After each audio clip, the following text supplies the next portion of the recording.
त्याला करायचं. ज्याने तुमच्या मंडळाला 21-51 रुपयाची पावती फाडली ना त्याला मतदान करायचं. जो तुमच्या लग्नामध्ये आला होता ना त्याला मतदान करायचं. जो तुमच्या वडिलांच्या अंत्ययात्रेला आला होता ना त्याला मतदान करायचं. बरोबर आहे ना? नाही काय म्हणताय तुम्ही? हिंदू याच्याच विषयी मतदान करतात ना. हिंदूंच्या समोर मतदान करताना दुसरे विषय म्हणताय. हलकट वृत्ती झाली हिंदूंची. अरे इतर धर्मातले लोक विकासाचा विषय डोळ्यासमोर ठेवत नाही, जातीचा सुद्धा विषय डोळ्यासमोर ठेवत नाही. या निवडणुकीमध्ये तुम्हाला दिसेल हे आपले जात काही नाही. याने आपला विकास येईल का? अजिबात नाही. गटारीवर राहील झोपडी करून. पण मतदान मात्र धर्माच्या धर्मगुरूंनी सांगितलं तिथेच करेल. 18ला मतदान आहे, 17ला प्रत्येक ठिकाणाहून त्यांचे धर्मगुरू फतवे काढतील आणि तिथेच मतदान होईल. एकही मतदान इकडे तिकडे जात नाही. पण आपली हलकट अवलाद आपण मतदान करताना विचार करतो नाही नाही नाही तो माणूस चांगला आहे, माझ्या लग्नाला आला होता त्यालाच मतदान करावं लागेल.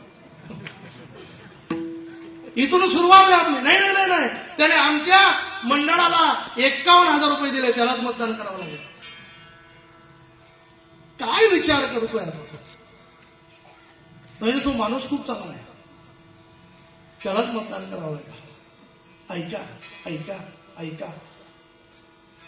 आज जर हिंदूंचं संरक्षण करायचं असेल तर कोणी रस्ता करून दिला, कोणी विकास केला, कोणी योजना दिल्या हे सगळं सोडून द्या. कोण आमच्या धर्माच्या बाजूने उभा आहे? कोण आमच्या गायीच्या रक्षणासाठी प्रयत्न करतोय? कोण आमच्या मुलींना लवजियात मधून वाचवण्यासाठी लवजियातवर कायदे करण्यासाठी प्रयत्न करतोय? कोण आमच्या धर्माच्या रक्षणासाठी प्रयत्न करतोय? कोण आमच्या रामाचा सन्मान करतोय? त्यालाच मतदान करा, त्यालाच करा. कोणी असू द्या, हिंदुत्वाच्या बाजूने दगड जरी उभा केला तरी त्याला मतदान करा. माणूस किती चांगला असू द्या, किती चांगला जातीचा असू द्या, तुमचा मित्र असू द्या, तुमच्या दारापुढे 1 नंबर क्वालिटीचा रस्ता केलेला असू द्या, पण तो ज्यांच्या बाजूने उभा आहे ना ते धर्माचा सत्यानाश करणार आहे. ते तुमच्या धर्माच्या विरोधकांना खटपाणी घालणार आहे.